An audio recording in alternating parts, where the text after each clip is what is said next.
Hello, good morning, or good afternoon, or good evening, Mr. Elias.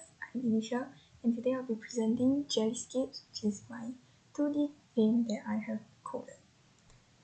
So, today we'll be going through what is JellyScapes, how to play it, game features, as well as the development process. So, first of all, what is JellyScapes? Well, JellyScapes is a 2D pixel game where its aim is to collect basically collectibles such as coins, gems, keys, and on switches without dying. Yes, so how do you play the game? So, firstly, there's controllers. So for first player, his name is called Mr. Bouncy.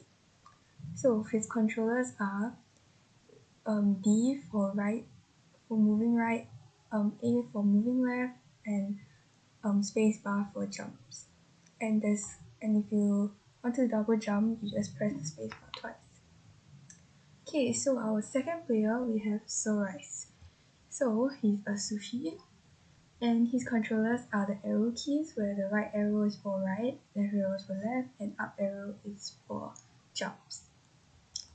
Yes. So, and finally, the aim of the game is to not die. Yes, not die. So, these are the game features. So I'll be playing the demonstration video. Okay, so this is JellyScapes, and basically I'll be going through the different features that are implemented in the game.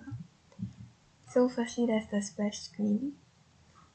Okay, and then there's like a play button, options button, and credits for people to give credit, of course, as well as quit.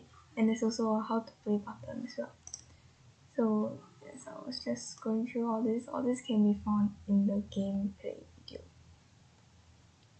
Okay, so in the options panel, you can control your music level, which is your background music, as well as your effects level, which is your buttons.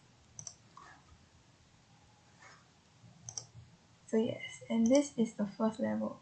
So as you can see, there's Mr. Bouncy and Rice. And the goal is to collect all the collectibles, as you can see on the screen, which is like the gems, the keys, and on the switches, as well as collect the coins without touching these, without getting injured by these obstacles or get hurt. So there's the health bars as well. So if they get hurt, their health will decrease. And basically, the game aim is to not die before they reach the door. So there will be like all these obstacles stopping them, as I said before. And yeah, this is basically the basics of the gameplay. So there's also the trigger events, like this, that can damage health. And yes, and there's a pause page as well, which I'll go through later. So basically I'll play the level, and then once you collect everything, the level will say level complete. And you move on to the next level. Or if you die, like for example here, oh no, I died, they'll show the game over screen and you have to replay it.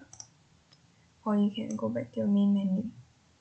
So basically level 2 is the same thing when you collect coins, except this time there's no switches, and there's more like triggers. So there's like the cookie jar where you can become big, and then there's a shrink bear where you become small, and also there's this pumpkin where triggers to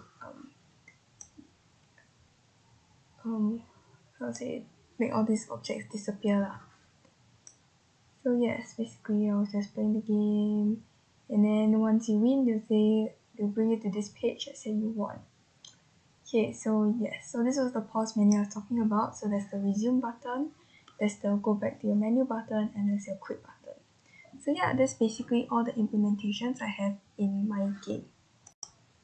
Okay, so now I'll be going through the development process. So firstly, we have the planning, of course. So it's like, what features do I want in the game, or what kind of game do I want it to be? Do I want it to be like what kind of focus, and did I want it to be top down tile map, side view, or yeah. Then it was like the wireframe or the boxing basically, where I just created the basics of the game, such as like the basic controllers, like the player controllers, as well as the basic map, without like caring about the design first lah. Then I had prettifying, so this was where I started to care more about the visuals, where I added like sprite images to the triggers and stuff like that. And finally we had debugging. Pain. Okay, but it was overall alright lah. I managed to it was very satisfying doing debugging once you solve the problem. And I also like thank you, Mr. Elias, for helping me a lot with my debugging process.